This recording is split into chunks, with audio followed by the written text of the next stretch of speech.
কৈলাসহর থানার পুলিশ ও টিএসআর বাহিনীর যৌথ অভিযানে ডলুগাঁও থেকে প্রায় 7 কেজি গাঁজা উদ্ধার, গ্রেপ্তার স্থানীয় বাসিন্দা নীলকান্ত সিনহা।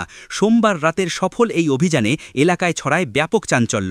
গোপন সংবাদের ভিত্তিতে সোমবার রাতে ডলুগাঁও এলাকায় তল্লাশি অভিযান চালায় কৈলাসহর থানার পুলিশ ও টিএসআর বাহিনী। অভিযানে নীলকান্ত সিনহার বাড়ি থেকে উদ্ধার হয় প্যাকেটবন্দি প্রায় 7 কেজি গাঁজা।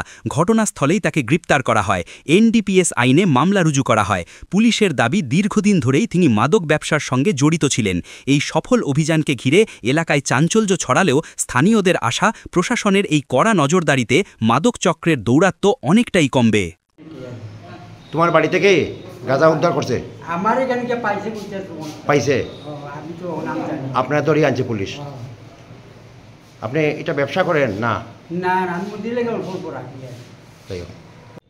গতকাল রাত্রে আমাদের কাছে একটা খবর আসে যে ডলুগাঁও 4 নম্বর ওয়ার্ডের নীলকান্ত সিনহা নামে একজনের বাড়িতে কিছু গাঁজা জমায়েত করা হয়েছে, এখানে স্টোর করা হয়েছে। সেই খবরের ভিত্তিতে আমাদের সিনিয়র অফিসার, এসডিপিও স্যার এবং এক্সিকিউটিভ ম্যাজিস্ট্রেট এবং এসপি বিষয়ের অন্যান্য অফিসাররা সহ আমরা ওইখানে রেড করার পরে আমরা নীলকান্ত সিনহার বাড়ি থেকে প্রায় 7 কেজি শুকনো গাঁজা আমরা ওইখান থেকে উদ্ধার করে সিজ করি। আনুমানিক মূল্য কত হবে? আনুমানিক মূল্য প্রায় 70,000 টাকা হবে। তারপর আমরা ওইখান থেকে গাঁজাগুলি সিজ করে নিয়ে আসার পরে আমরা এনডিপিএস একটা মামলা গ্রহণ করি এবং নীলকান্ত সিনহাকে আমরা অ্যারেস্ট করি। আজকে নীলকান্ত সিনহাকে আদালতে প্রেরণ করা হবে 5 দিনের পুলিশ রিমান্ডের চেয়ে।